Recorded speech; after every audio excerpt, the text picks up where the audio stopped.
मेरी जान, क्या तुम मुझे यहाँ गुड बाय कहने आए हो? नहीं, मैं गुड बाय नहीं कहने आया तुम्हें। तो फिर क्यों आए हो? तुम जानते थे ना कि मैं आज जा रही हूँ। मुझे मालूम था कि तुम जा रही हो आज, लेकिन मेरी यहाँ आने की एक और वजह है। तुमने करीम अंकल के घर जाकर क्या क्या कहा है? क्या मैंने? हाँ, तुमने सादिया साहिबा से ये क्यों कहा कि बैरन को तुमने आधी रात को मेरे घर से निकलते हुए देखा है?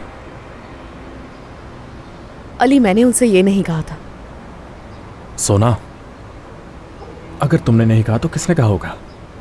मैंने कुछ भी नहीं कहा। और ये बताओ कि बैरन आधी रात को तुम्हारे घर में क्या कर रही थी?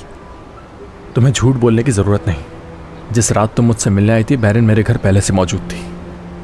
वो इसलिए छुपी कि ऐसा ना हो कि हमारे दरमियान गलतफहमी पैदा हो जाए। लेकिन जब मैंने तुम्हें वहां से जाने के लिए कहा तो तुम्हें शक हो गया। फिर तुमने बाहर बैठकर उसे जाते देखा और जाकर सब कुछ सादिया साहिबा को बता दिया। हाँ, तो मैंने कुछ गलत तो नहीं सोचा ना अली? तुमने उसे छुपाया और मुझे वहां से भेजने की कोशिश की।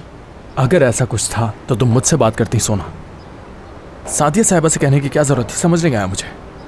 जानते हो क्यों कहा? क्योंकि मैं बहुत जेलस हो रही हूँ अली। जब देखो बैरन साथ रहती है तुम्हारे, यानी मुझे लगा कि सादिया साहिबा हैं जो उसे ऐसा करने से रोक सकती है। हम दोनों मेहमान थे वहां, सोना। तुम आखिर उनसे कैसे कह सकती हो ये? हाँ, सादिया साहिबा को तुम्हारा ये बताना साफ जाहिर करता है कि तुम्हारे इरादे कितने बुरे थे और तुम बैरन से क्या चाहती थी। मेरा ऐसा कोई इरादा नहीं था अली। मानती हूँ उन्हें बताकर मुझसे गलती हुई है, मगर क्या मगर? मैं डर गई थी कि कहीं तुम्हें खो ना दूं अली। गलती मेरी है। मुझे नहीं ले जाना चाहिए था तुम्हें उनके घर, ना ही उन लोगों से तुम्हारा तारुफ करवाना चाहिए था। मुझे मालूम नहीं था कि हमारा रिश्ता इतना कमजोर है। अली, खुदा के लिए मेरी बात तो सुनो एक बार।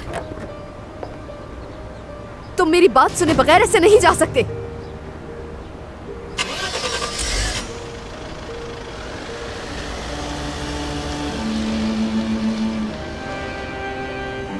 लानत हो तुम पर बैरन।